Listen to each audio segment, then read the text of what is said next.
নমস্কার। কি নাম আপনার ম্যাডাম? শুক্লা সাহা। আপনি এখানে চন্দ্রাম্বালজি মহারাজের সৎসঙ্গ আজকে হয়েছে, অনুষ্ঠিত হয়েছে, এখানে এসে কেমন লেগেছে? খুব ভালো লেগেছে, আসলে যতখানি যাই খুব ভালো লেগেছে। এখানে নিয়ম শৃঙ্খলা খুব সুন্দর এবং তারা সনাতন ধর্মটাকে এইভাবেই পালন করে, খুবই ভালো লাগছে।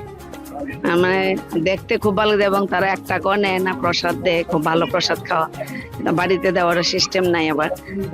আমরা তো মাছ মাংস খাই, আসলে তারা তো নিরামিষ। খুব ভালো লাগছে, মানে এই জিনিসটা আমি কোথাও পাই নাই। খুব ভালো লাগছে, ইচ্ছা করছে নিতে তাদের নামটা, কিন্তু বাড়ি ঘরে তো ছেলে মেয়েদের জন্য হয়তো পারবো না। তো এতই ভালো লাগছে সনাতন ধর্মটা তারা প্রচার করতেছে। আসলে তো এটা জানি যে ভগবানে আমাদের সৃষ্টি করেছে, একটা বিজ্ঞান কিন্তু একটা প্রাণ দিতে পারে না, কিন্তু তারা এটার বিশ্বাসী ভগবান সবকিছু তাদেরকে দেয়। এটাই খুব ভালো লাগে। আমি এমনি তো গান বাজনা করি, আমার খুব ভালো লাগে। এখানে আসাতে আরো ভালো লাগছে, এমন দেখি নাই কোনো কানে।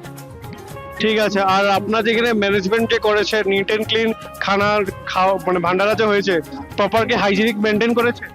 হ্যাঁ হ্যাঁ, এখানে খিচুড়ি প্রসাদ করেছে আর গেট করেছে, খুব ভালো হয়েছে প্রসাদ এবং খুব সিস্টেমে। এই সিস্টেমটা আমি বললাম তো আর আগেও কোথাও দেখি না, খুব ভালো লাগছে। আর আপনাদের কোনো রকমের ভান্ডারার জন্য টাকা নিয়েছে?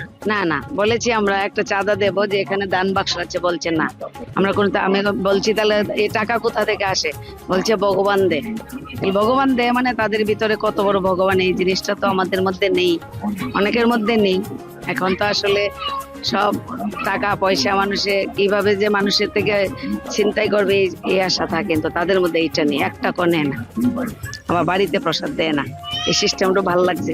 যত লোক আসো খেয়ে যাও, ভালো লাগছে। আচ্ছা, তো আপনি আমাদের দর্শককে কি বলতে চান? দর্শকরা বলতে চাই, তোমরাও আসো, সবাই আসো এখানে, এসে এটা বুঝুক। তাদের তো অনেকগুলি মন্দির আছে ওখানে, বলে বিশাল বিশাল জায়গা, 100-150 কিলোমিটার নিয়ে একটা মন্দির। ওইখানে বলছে তারা যে কিছু পয়সা লাগবে না, যেতে বলছে। আমারও ইচ্ছা করছে, খুব ভালো লাগছে। ঠিক আছে, ধন্যবাদ আপনাকে।